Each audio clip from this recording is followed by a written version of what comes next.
Thank you very much. It's an honor to have a very, very special person. I've dealt with him for a long time, Benjamin Netanyahu, Prime Minister of Israel. And we had lunch together, we had meetings together,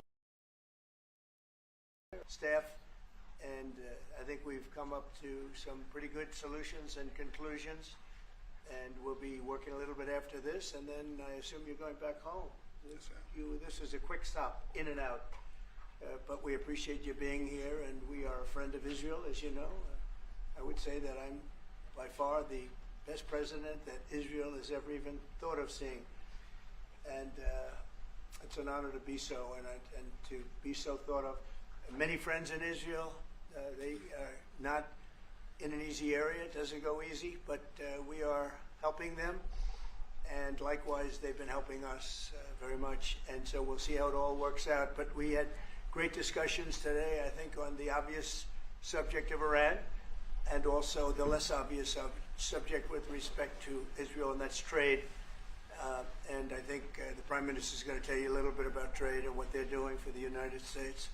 So I want to thank you all for being here. Thank you very much. And thank you. Benjamin, thank you very much. Thank you, Mr. President. Thank you, Don. Thank you.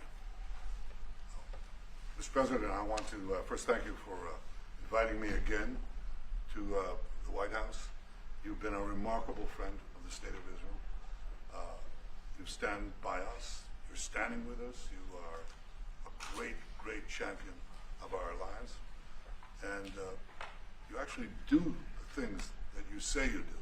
And I think that people respect that enormously. I certainly do, and the people of Israel do. And I think the Jewish people do as well. We just saw your representative in the Department of Justice fighting anti-Semitism, standing up for Israel in international forums. I just want you to know from the heart, it's deeply, deeply appreciated. As you said, we had the opportunity to talk today about many subjects. First, if I can mention tariffs, it's a subject of some interest today. I can tell you that I said to the President a very simple thing. We will eliminate the trade deficit with the United States. We intend to do it very quickly. We think it's the right thing to do. And we're going to also eliminate trade barriers, a variety of trade barriers that have been put up unnecessarily. And I think Israel can serve as a model for many countries who ought to do the same. I recognize the position of the United States. It says, you know, we're allowing other countries to put tariffs on us, but we don't put tariffs on them. And, you know, I'm a free trade champion, and free trade has to be fair trade. And I think that's basically the position that you have put forward, Mr. President. We are going to eliminate the tariffs, and rapidly. I had the opportunity to speak to Secretary Lutnick yesterday. We talked about how we could effect this quickly, and I hope to bring a solution very quickly. We're not talking about intentions. We're not talking about, you know, just words. We're talking about results. And those results are going to come in. So that's the first. Thank you very much. It's very nice. Thank you. Thank you. Mr. President, what about the hostages here? Well, What about the hostages? Let him I finish. didn't finish. Okay. Even begin. Okay. We spoke about not only the hostages, but about Gaza. The hostages obviously is a human story of just unbearable agony. I speak to the families. I spoke to them yesterday. I spoke to another one when I was in Hungary before I came here. I speak to them every day. They're in agony. The hostages are in agony. And we want to get them all out. Steve Witkoff was President Trump's very able representative, helped us get a deal that got 25 out. We're working now on another deal that we hope will succeed. And we're committed to getting all the hostages out, but also eliminating the evil tyranny of Hamas in Gaza, and enabling the people of Gaza to freely make a choice, to go wherever they want. I mean, they should have that choice. And the President put forward a vision, a bold vision, which we discussed as well, including the countries that might be amenable and are amenable to accepting Palestinians of their free choice if they choose to go there. And I think that's the second thing that we discussed. But the hostages came right on top. We also discussed the situation in Syria. we've had neighborly relations with Turkey that have deteriorated, and we don't want to see Syria being used by anyone, including Turkey, as a base for attack in Israel. Turkey is a country that has a great relationship with the United States. The president has a relationship with the leader of Turkey. We discussed how we can avoid this conflict in a variety of ways, and I think we can't have a better interlocutor than the president of the United States for this purpose. And of course, we also discussed Iran. Look, we're both united in the goal that Iran does not ever get nuclear weapons. If it can be done diplomatically in a full way, the way it was done in Libya, I think that would be a good thing. But whatever happens, we have to make sure that Iran does not have nuclear weapons. That's the end of my speech. Mr. President, just to add to what that, is your we're having plan direct getting all talks the with. arms Wait a minute. to Wait. We're having direct talks with Iran, and they've started. It'll go on Saturday. We have a very big meeting, and we'll see what can happen. And I think everybody agrees that doing a deal would be preferable to doing the obvious. And the obvious is not something that I want to be involved with, or frankly, that Israel wants to be involved with if they can avoid it. So we're going to see if we can avoid it. But it's getting to be very dangerous territory. And hopefully those talks will be successful. And I think it would be in Iran's best interest if they are successful. We hope that's going to happen. And we had just a lot of good talks on a lot of things. I appreciate very much what you said about the tariffs. We've been ripped off and taken advantage of by many countries over the years, and can't do it anymore. We just can't do it anymore. We can't be the stupid people anymore. And it's all because of the people that sat in the seat right here. Not your seat, but this seat. They allowed things to happen to our country that they shouldn't have allowed to happen on trade and other things, many other things. I mean, look at what's happened with our last president, where he allowed millions of people to come into our country with an open border. Who would want an open border? How stupid is that? But he allowed millions and millions of people, and of the millions, and I think it was 21 million people, but let's say 3 of them were serious criminals, serious murderers and drug dealers and gang members and people from jails. All the jails emptied out right into our country, right along the open border on Mexico, generally the Mexico open. They came in from Canada too, by the way, a lot. But generally speaking, on the southern border. And what a shame it is that we are now working very hard to get them out, get the criminals out, get the murderers out, the drug dealers, the mentally insane, get them out. They dropped the mentally insane in our country too. And this was all done by the Biden administration. It's a disgrace that we have to work so hard. And then we have judges that try and protect these people. But they didn't protect us when the people were being let in. But to get them out is never easy with these people. So I think we're doing a great job. The border is the best it's ever been. It's even as strong as it was. I had a great, solid border. I think it might even be tougher right now and stronger. So people are coming into our country, but they're coming in legally. We have a legal process, and we have that moving along properly, because we need people to come into our country. But we want people that can love our country and cherish our country. So that's where we are. And with that, any questions?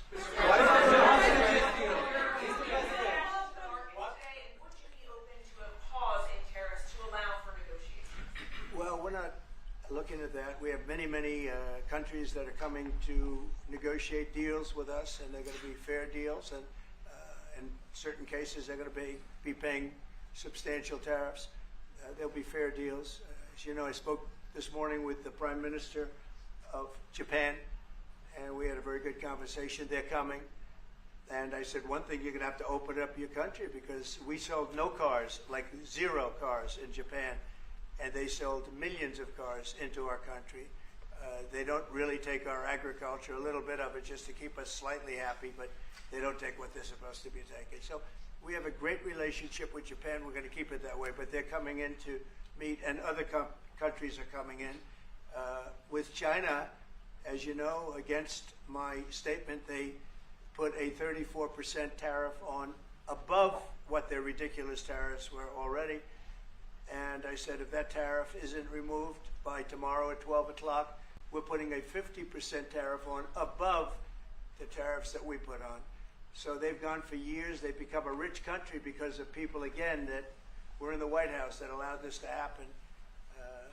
Hundreds of billions of dollars a year they'd make on us on trade, and it shouldn't be that way. And I have a great relationship with President Xi. I hope it's going to stay that way. I have great respect for China, but they can't do this. We're going to have one shot at this, and no other president's going to do this, what I'm doing. And I'll tell you what, it's an honor to do it because we have been just destroyed, what they've done to our system. You know, we have $36 trillion of debt for a reason. And the reason is that people allowed it to get that way. So we'll be talking to China. We'll be talking to a lot of different countries. And I think, you know, if we can make a really fair deal and a good deal for the United States, not a good deal for others. This is America first. It's now America first. And we didn't put America first. We put America last. The people that were in the Oval Office put America last, and we're not going to stand for it. Yeah. Go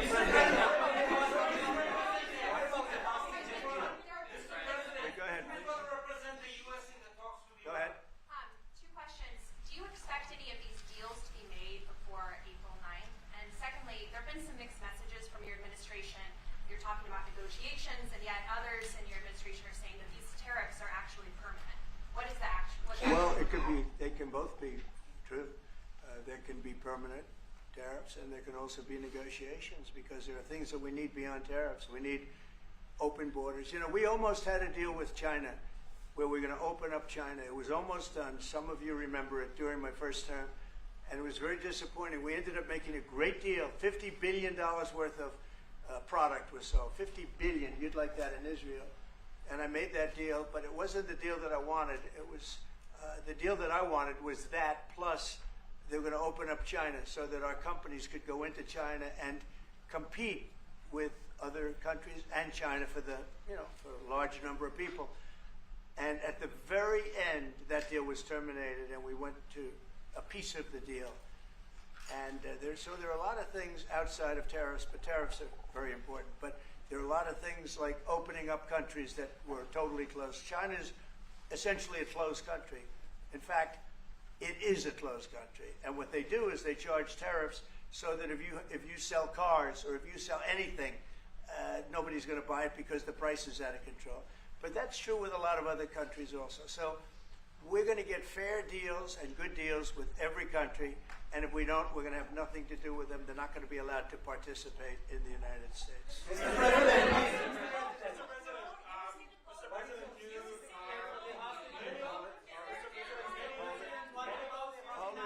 Hold it.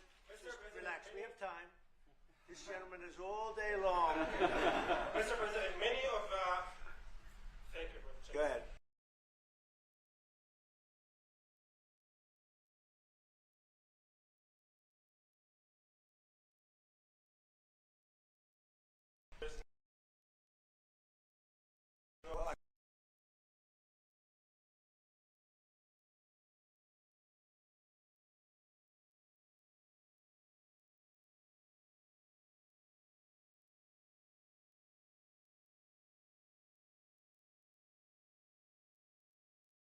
Maybe talk about it for a second, because a lot of people are asking. The Houthis, we've been very tough and very successful militarily. We've really damaged them badly. These were people shooting down ships and other things, by the way, flying objects like airplanes. And we've put a major hurt on the Houthis, which nobody's been able to do. We've really hit them hard. And it's every night, night after night, and we've gotten many of their leaders and their experts. They're experts on missiles. I mean, they actually make missiles. Nobody thought that, but they make missiles. They're highly sophisticated, and they're very tough, but they've been very badly damaged. Nobody else was able to do that but us. Pete, you want to discuss that, please? Yes, sir. It's been a bad 3 weeks for the Houthis, and it's about to get worse. It's been a devastating campaign, whether it's underground facilities, weapons manufacturing, bunkers, troops in the open, air defense assets. We are not going to relent. And it's only to get more unrelenting until the Houthis declare they will stop shooting at our ships. And we've been very clear with the Iranians as well. They should not continue to provide support to the Houthis, and that message has been made very clear. So we have a lot more options and a lot more pressure to apply, and we know, because we see the reports, how devastating this campaign has been in them, and we will not relent. We have a great military. There's no military like our military. And despite Biden having given a lot, but nevertheless a pretty small piece, but it was a lot of our military away in Afghanistan, and one of the dumbest situations, I think, and maybe the most embarrassing situation we've ever been involved in, that short period of time in Afghanistan.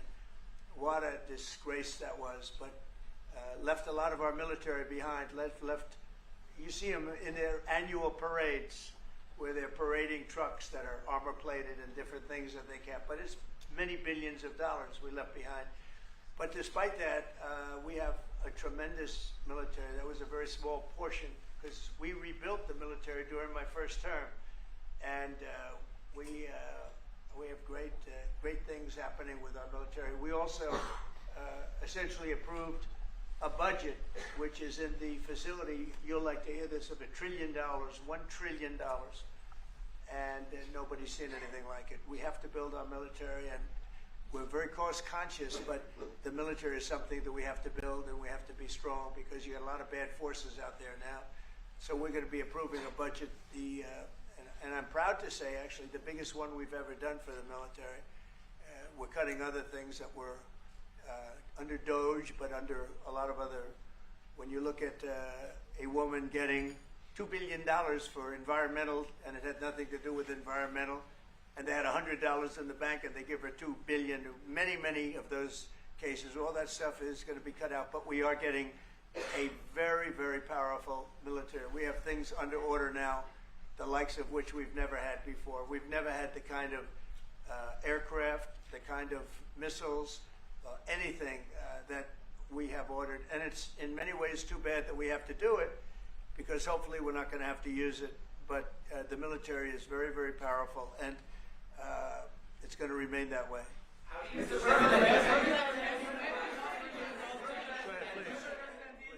Yes, Queen? Thank you, Mr. President.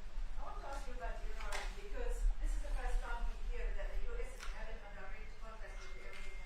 Is it possible to give us some more information? At what level is the U.S. High level, very high level, yeah. We're dealing with the Iranians. We have a very big meeting on Saturday, and we're dealing with them directly. You know, a lot of people say, oh, maybe you're going through surrogates, or you're not dealing directly, you're dealing through other countries. No, we're dealing with them directly, and maybe a deal is going to be made. That would be great. It would be really great for Iran, I can tell you that. But hopefully, we're not going to have to get into that. We are meeting very importantly on Saturday at almost the highest level, and we'll see how it works out. Please. How do you ensure, Mr. President, that these tariffs don't drive U.S. trading partners into the hands of the Chinese? I'm not worried about it. I'm not worried about it. If they want to be in the hands of the U.S., they don't want to be in the hands of the Chinese. And, the Chinese have turned out to be really not very good at that. People that are with us, they're with us. But we cannot be taken advantage of any longer. I used to watch these deals for years. I've been talking about it for years. You know, I've been talking about it for 35 years, how our country is being ripped off. I mean, 30 years ago it was Japan, then it was something else, then it was another group, then it was China. China's doing the best job of it, frankly. And it's just not going to happen. Not going to happen.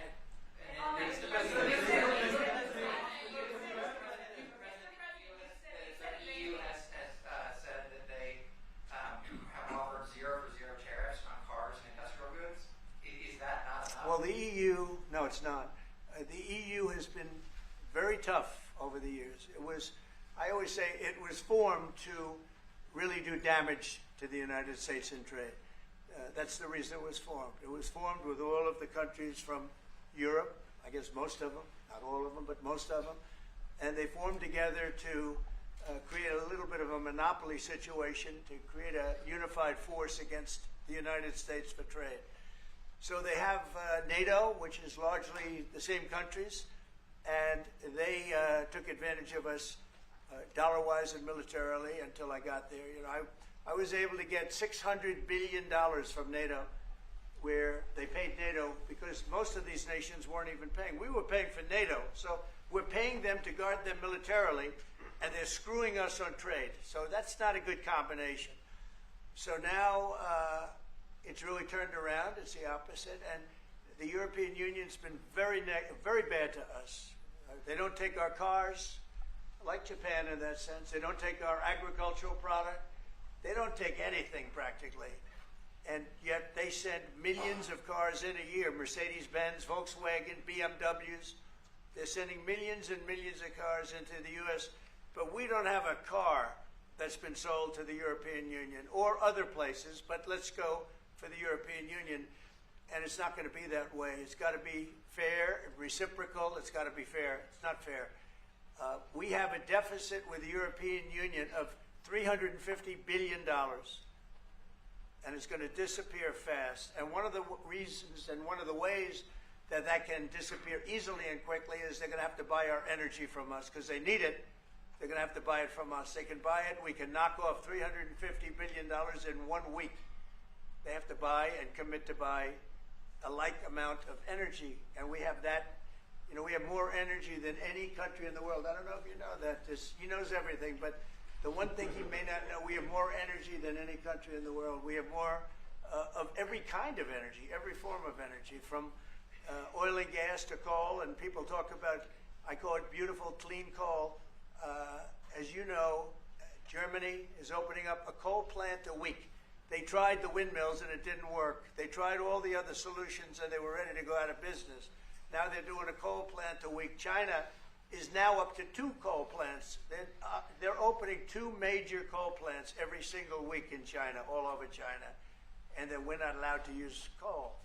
Well, we have clean, beautiful coal more than anybody else. We have oil and gas more than anybody else. We have the most energy of any country in the world, including Saudi Arabia, including everybody, by a lot.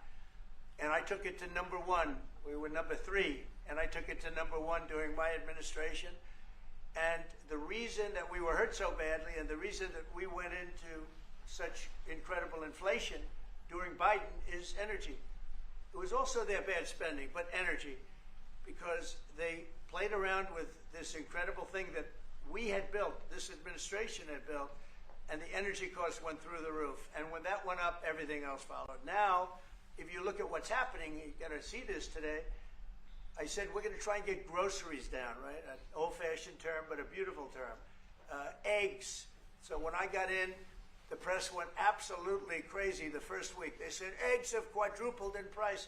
I said, I just got here. Tell me about it. And Brooke Rollins and our team did a great job, and eggs are down now 79%, and they're all over the place. And this was a problem that somebody else would have taken a long time to cure. We have energy is down. We have interest rates are down. We have groceries, meaning food is down. We have everything is down at levels that nobody ever thought possible. Energy looks like it's going to be in the $2.50 a gallon range and maybe below that for a car, so for gasoline. So we're really doing amazing. I mean, we're cutting prices because prices got so high, people couldn't live. I mean, the prices for groceries, the prices for standard groceries, standard things were going through the roof. They couldn't live, and now those prices are coming down. So call them groceries, but that's down, energy's down, and interest rates are down. Everything's down. And the interest rates, the beauty there is when we refinance debt, you know, debt's become such a big factor in this country. We're going to start paying debt off with tariffs and other things. But it's such a big factor because the interest rate's so high. Well, now that's coming way down, so our budget's going to look a lot better because interest costs are way down. And I guess I've done that. Okay. Many Israelis are watching you now on live show. Good. What is your specific I hope they like way of getting the hostages out from the horrific captivity? Yeah, we are trying very hard to get the hostages out. We're looking at another ceasefire. We'll see what happens. But we want to get the hostages out. The Israeli people want the hostages out more than anything. They want the hostages out. this man is working very hard with us to do that. I mean, I don't know. I hope he's being appreciated because he's been a great leader. He's working very, very hard on the hostages and many other things. And there are plenty of things you have to work on. It's a tough place in the world, isn't it? I have a good partner. Yeah, you do have a good partner, and so do we. We're working very hard on the hostages. If you're going to negotiate a new deal with Iran, can you elaborate how it's going to be more effective than the JCPOA? Well, I can't really say that, but I think it'll be different and maybe a lot stronger. But they were so happy when we made that first deal because we did get a lot out. You know, I had people right in this office, this beautiful Oval Office. They came in, 10 people, hostages, you know that. And I said to them, so how was it? And the stories they told me, I mean, as an example, I said to them, was there any sign of love? You were there, 10 people. It's only 10, but it's pretty representative. Did the Hamas show any signs of, like, help or liking you? Did they wink at you? Did they give you a piece of bread extra? Did they give you a meal on the side, like, you know, you think of doing? Like would happen in Germany, would happen elsewhere. People would try and help people that were in unbelievable distress. They said no. I said all of them. I said, did they ever wink at you like, you'll be okay? You're going to be okay? No, they didn't do that. They'd slap us. The hatred is unbelievable. And the lives, you know, they lived in a pipe, not really a tunnel, it was a pipe. And they always thought they were suffocating. They were going to suffocate. And then they'd open up the pipe, and it was like 3.5 feet high. This isn't, you know, we hear tunnels bad, but pipes are worse. And the stories I heard were incredible. But I just said, was there any sign of potential love or affection? And there were none whatsoever. It was amazing to me. There was nothing like, here, take this, it's a little extra meal or something. They lived like hell. I don't know. They seemed to be, they were amazing to me because they seemed to be pretty normal. They weren't scarred, but I guarantee underneath they have to be scarred. And one was there for 356 days. Another was there for about 180 days, you know, a long time. These are people that have been really, really horribly treated. I've never seen anything like it, actually. I was very surprised to hear the answer. Thank you, Mr. President. Are there 2 or 3 countries that are on your list that you feel are farther along in getting their tariffs lowered? I think there are many that want to get rid of tariffs right now. European Union, I mean, as badly as they've treated us, they've brought their car tariffs essentially off. I guess they brought it down to 2.5, and I hear maybe to nothing. But it's not only tariffs, it's non-monetary tariffs. It's tariffs where they put things on that make it impossible for you to sell a car. It's not a money thing. They make it so difficult, the standards and the tests. They drop a bowling ball on the top of your car from 20 feet up in the air, and if there's a little dent, they say, no, I'm sorry, your car doesn't qualify. When the same car from Germany or anything would dent likewise, unless you can have an army tank, it's going to dent. So they come up with rules and regulations that are just designed for one reason, that you can't sell your product in those countries, and we're not going to let that happen. Those are called non-monetary barriers. They make barriers that are so tough that it's impossible to qualify. So tariffs are a big part of it, but there's another big part of it, and that's barriers. They also do something else. They manipulate their currency, and they drive it down. They want to drive it. They want to have low currencies. You know, it sounds better to have a high currency, a strong dollar or whatever, but they bring their currency down, and when it competes with our currency, it's very hard to sell a tractor. It's very hard to sell product because their currency is low and ours is much higher relatively. And so it makes it very hard. I speak to a lot of companies that do business, tractor companies, and they say it's so hard to sell because what they've done is they've lowered the yen or they've lowered the yuan or they've lowered their currency, so that it's very hard to compete. We don't want that either. So we have a lot of things that we're talking about, but we're going to fix it properly, and it's going to be fair to everybody.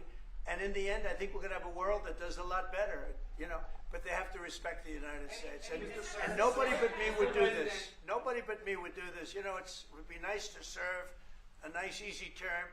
But we have an opportunity to change the fabric of our country. We have an opportunity to reset the table on trade. We lose billions of dollars. We lose close to $2 trillion a year on trade. We lose $1 trillion a year to China. $1 trillion. We lose hundreds of billions of dollars a year on trade to China. We lose hundreds of billions of dollars overall, probably close to $2 trillion.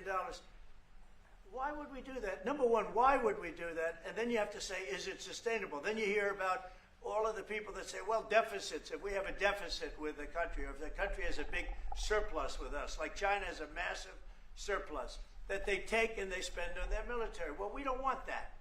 I don't want them to take $500, $600 billion a year and spend it on their military. I don't want them spending money on their military. And I shouldn't have to spend money. We shouldn't have to spend it either. Because, you know, hopefully, and I said this to President Xi, hopefully it's money that we're never going to use. In other words, because we're not going to use those incredible weapons that we have and that they have. We don't want that. So it's going to be very interesting. It's the only chance our country will have to reset the table. Because no other president would be willing to do what I'm doing or to even go through it. Now, I don't mind going through it because I see a beautiful picture at the end. But we are making tremendous progress with a lot of countries, and the countries that really took advantage of us are now saying, please negotiate. You know why? Because they're getting beaten badly because of what's happening. They're getting beaten badly. They're being devalued as countries. But it's the only chance we're going to have to reset the table on trade. And when we do, we're going to come out unbelievably well. We're going to have a strong country economically again. And we're going to have those factories that are empty all over the United States. We've lost 90,000 plants and factories. Think of this, 90,000, you wouldn't think it's possible. 90,000 plants and factories since NAFTA, which was, by the way, the worst trade deal ever developed, ever had by any country anywhere, NAFTA. And I terminated NAFTA. Everybody said it would be impossible. And I terminated it through Congress. We terminated it. You had to get it through Congress. It was a trap. It was a horrible thing. And we got it done. The problem is they cheat. They cheat like crazy. Canada cheats. Mexico cheats. Just one of those things. But we are resetting a table, and we're going to have great trade, and we're going to have a very strong country. Our country is going to be at a level that has maybe never been, or maybe, you know, our country was the strongest, believe it or not, from 1870 to 1913. You know why? It was all tariff-based. We had no income tax. Then in 1913, some genius came up with the idea of let's charge the people of our country, not foreign countries that are ripping off our country. And the country was never that kind of wealth. We had so much wealth, we didn't know what to do with our money. We had meetings, we had committees, and these committees worked tirelessly to study one subject. We have so much money. What are we going to do with it? Who are we going to give it to? And I hope we're going to be in that position again. Mr. President, do you plan to reduce the tariffs that your government put on Israeli goods, 70%? On where? On Israeli goods, the 70%. Do you plan Well, to we're reduce talking about a whole new trade. Maybe not. Maybe not. Don't forget, we help Israel a lot. You know, we give Israel $4 billion a year. That's a lot. Congratulations, by the way. That's pretty good. But we give Israel billions of dollars a year. Billions. It's one of the highest of, and we give a lot of countries money. You wouldn't believe if I said we give Afghanistan a lot of money. Do you? Because that was a Biden deal, another Biden deal. Not only did he embarrass us with that, but they give them billions of dollars, Afghanistan, right? So, but no, we take good care of our friends, and we don't take care of our enemies. We're not taking care of our enemies anymore, but we do take care of our friends. The IDF is fighting again in the Gaza Strip. I myself might be called up in a month. Do you think that's the way to pressure Hamas to get to a deal? And do you think blocking humanitarian aid is also an effective pressure? Well, you know how I feel about the Gaza Strip. I think it's an incredible piece of important real estate. And I think it's something that we would be involved in, but, having a peace force like the United States there, controlling and owning the Gaza Strip would be a good thing. Because right now, all it is for years and years, all I hear about is killing and Hamas and problems. And if you take the people, the Palestinians, and move them around to different countries, and you have plenty of countries that will do that, and you really have a freedom zone. You call it the freedom zone, a free zone, a zone where people aren't going to be killed every day. That's a hell of a place. It's you know what I call it, a great location that nobody wants to live in, because they really don't. And when they have good living, real living, where Hamas and all of the problems they have, the level of death on the Gaza Strip is just incredible. And I've said it. I don't understand why Israel ever gave it up. Israel owned it. It wasn't this man, so I can say it. He wouldn't have given it up. I know him very well. There's no way. They took oceanfront property and they gave it to people for peace. How did that work out? Not good. Is the immigration, sorry, Mr. President, is the immigration? Which immigration? From Gaza. From Gaza. All it is a concept that I had that I think is good, and now people are copying it. Maybe you want to tell. People are talking about the Trump plan. Gee, why don't we do that? Would you like to answer that question? I think what the president talked about is, first of all, to give people a choice.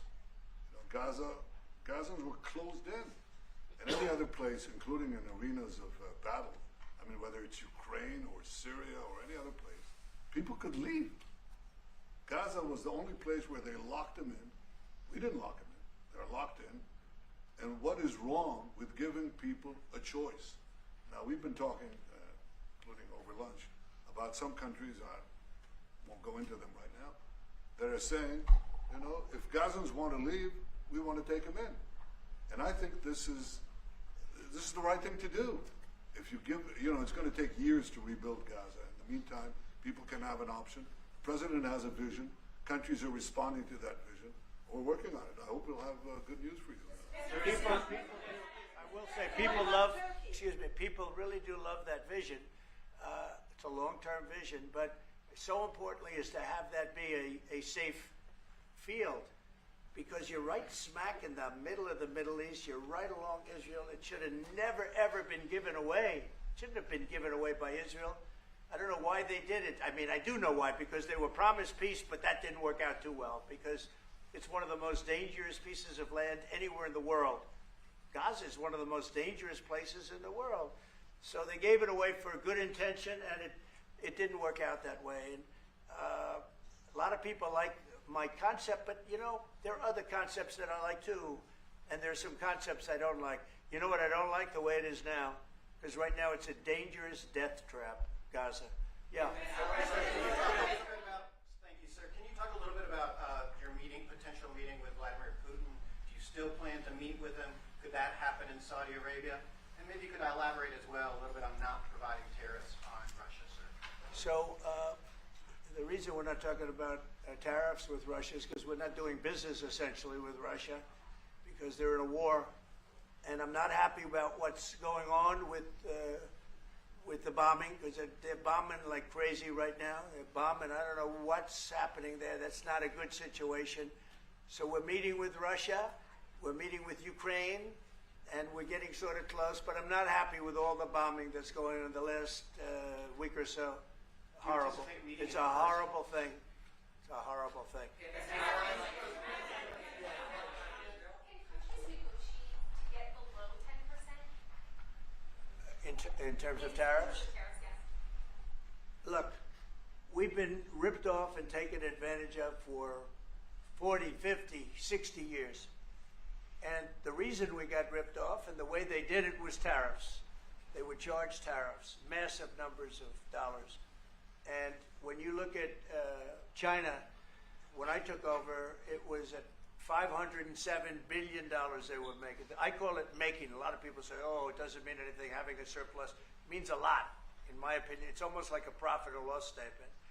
And when I took over, it was $507 billion that China, this is originally, first term, and we were very, very tough on them. because they were taking that money and they were building a military with it. Then when Biden came in, he let him get away with murder. He had no idea. I'll tell you what, that man had no idea what was happening, whether it was the border or China or anything else. He had no idea what was going on. And they went wild. China went wild. And the money they make is ridiculous, okay? It's just not going to happen. And hopefully we'll get along with China. If we do, that's great. And if we don't, that's okay too.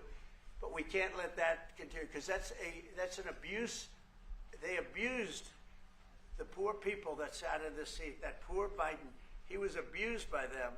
They took advantage of him. And I'm surprised, you know, they have smart people. They were radical left lunatics, but they're smart. I'm surprised they'd allow that to take, you know, to happen. But we are going to bring great trade, and we're going to be fair to other countries. And I will say this, virtually every country wants to negotiate. If I didn't do what I did over the last couple of weeks, you wouldn't have anybody wants to negotiate. We would have gone to these countries, you want to talk? And they were, well, we don't want to talk. Now they're coming to us. They're offering things like even Bibi, and this is unrelated because it's a different kind of a relationship, but he started off our conversation today that he's cutting all of the tariffs, he's cutting everything, he's going to get down to a free base, he's going to do things that, in all fairness, other countries, if they said that, would have never even thought about doing it. Now they're offering things to us that we would have never even thought of asking them for, because they're experiencing a lot of hurt. And the hurt is that they've taken advantage of us and we finally fought back. Tariffs will make this country very rich. We're rich anyway, but we're rich in a certain way. We have $36 trillion in debt. I want to get rid of it, and we can do it quickly with proper deals. So when countries don't allow us to sell our product, but we allow them to sell their product, when they charge us massive amounts of money for the privilege of going into their country, those days are over. Okay. Yeah, go ahead. Sir? Me? Yeah. He sounds so Thank surprised. you, Mr. President. On Iran, two questions, please. First, you can give us more details about where the meeting on Saturday is going to be. I can't tell you that. I can just tell you there's a major meeting going on between us and Iran, and that'll take place on Saturday, and it's at top level. And second question about this. A lot of people think that those talks are not going to lead anywhere because the Iranians will never give up their nuclear program. I think that's a possibility too. If diplomacy fails, is the United States, under your leadership, ready to take military action to destroy the Iranian nuclear program and remove this threat? I think if the talks aren't successful with Iran, I think Iran is going to be in great danger. And I hate to say it, great danger, because they can't have a nuclear weapon. So is that a yes? You know, it's not a complicated formula. Iran cannot have a nuclear weapon. That's all there is. So Can't have it. Ready? Right now we have countries that have nuclear power that shouldn't have it, but I'm sure we'll be able to negotiate out of that too as part of this later on down the line. But Iran cannot have a nuclear weapon. And if the talks aren't successful, I actually think it'll be a very bad day for Iran if that's the case. Yeah. Mr. President, on manufacturing. Yeah, please. Mr. President, was October 7th the death blow of the two-state solution, and would you consider classifying the Palestinian Authority as a terrorist organization for its continued pay-for-slay terror financing payments? So October 7th was a horrible day that some people, they deny it. Now, I can't believe they deny it from the standpoint of it. They do it because they think it's good politically. But I've seen the tapes. I've seen things that you don't want to see. October 7th was a horrible day, and it will go down as one of the really bad days in the history of the world. It was a horrible, horrible thing that happened. And they grabbed some of these people. I'll give you an example. When I was with the 10 hostages a few weeks ago, I said, so how many are there? 59. I said, oh, so 59, so we can get 59. They sort of knew the territory pretty good. And I said, how are they doing? They said, well, only 24 are living, the rest are dead. And these are young people largely. Young people don't die. You know, young people have an amazing ability to live. They can live through horrible things, but these are young people. And when they said that 24 are living and the rest are dead. And you know, I've had parents come up, Israeli parents largely. We have some Americans, and I guess we have one left, Alex. We have the one left. But I've had Israeli parents come up to me at events and say, my son is there. I said, well, how's he doing? Well, he's dead. But would you do me the biggest favor ever? Could you bring his body back home? They talked about a young dead boy and a young dead girl like they were living. And that could have something to do with religion. That could have something to do with, I guess maybe any parent would be, but I was surprised. They said, sir, my son is dead. It is just as important to bring that body back home. I asked that question as if he were alive. So you have a lot of them dead, and we'll be able to bring them back. But it's a horrible thing that's happened. These are largely young people. Some old ones too, frankly. And those people have lived in hell. When they came off, the second group that came out, they looked like they just got out of a concentration camp. They looked exactly like the pictures that I'd see from the 1940s, the concentration camps. And then they got a little bit better, you know. But that second group, those people came out, and I said, this is unbelievable. We're going back into a chapter in history that is one of the worst ever. It's really very bad. Okay?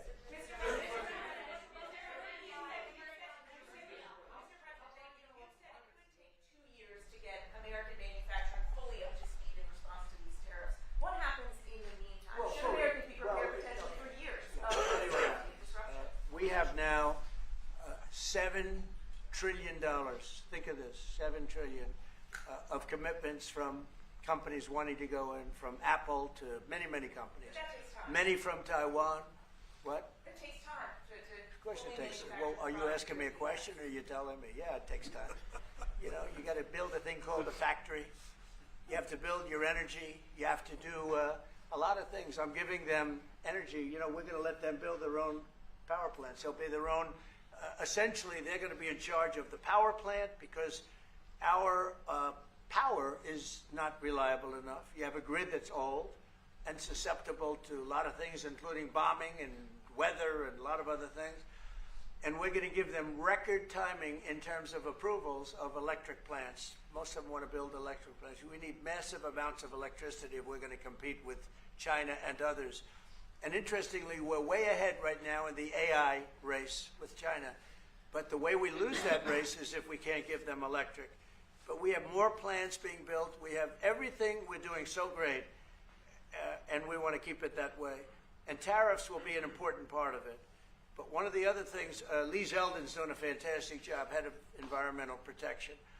And he's doing very rapid approvals for people to get, for big companies that are going to build a plant that's going to cost billions of dollars, and we're going to get them their approvals. They have to be environmentally perfect, everything good, but they're going to be in record time, a matter of months versus a matter of many, many years. Okay? Go ahead. Turkey claims it will stabilize the situation in Syria. Turkey? Yeah. Israel doesn't want Turkey to influence Syria. What do you think? Do you think Turkey's influence in Syria can actually make it a better, more peaceful country, or vice versa? Well, I have great relations with a man named Erdogan. Have you heard of him? And I happen to like him, and he likes me, and I know the press will get very angry. He likes Erdogan, but I do, and he likes me, and we've never had a problem, and we've gone through a lot, and we've never had a problem. We've always got, as you remember, we got our minister back from Turkey. You remember that? And this was a big deal at the time, and we got him back. And I told the prime minister, I said, just, Bibi, if you have a problem with Turkey, I really think I'm going to be able to work it out. You know, I have a very, very good relationship with Turkey and with their leader, and I think we'll be able to work it out. So I hope that's not going to be a problem. I don't think it will be a problem. Now, with that being said, I believe it was Turkey, and I said that to him. I said it. I said, congratulations. You've done what nobody's been able to do in 2,000 years. You've taken over Syria with different names, but same thing. I said, you've taken it over. He's taken it over through surrogates. He goes, no, it was not me. I said, it was you. But that's okay. You don't have to say, well, it sort of maybe was me. Okay. But what he did, he's a tough guy, and he's very smart. And he did something that nobody was able to do. You know, you got to hand it to him. Any problem that you have with Turkey, I think I can solve. I mean, as long as you're reasonable. You have to be reasonable. We have to be reasonable. Thank you very much, everybody. Appreciate it. Thank you. Thank you.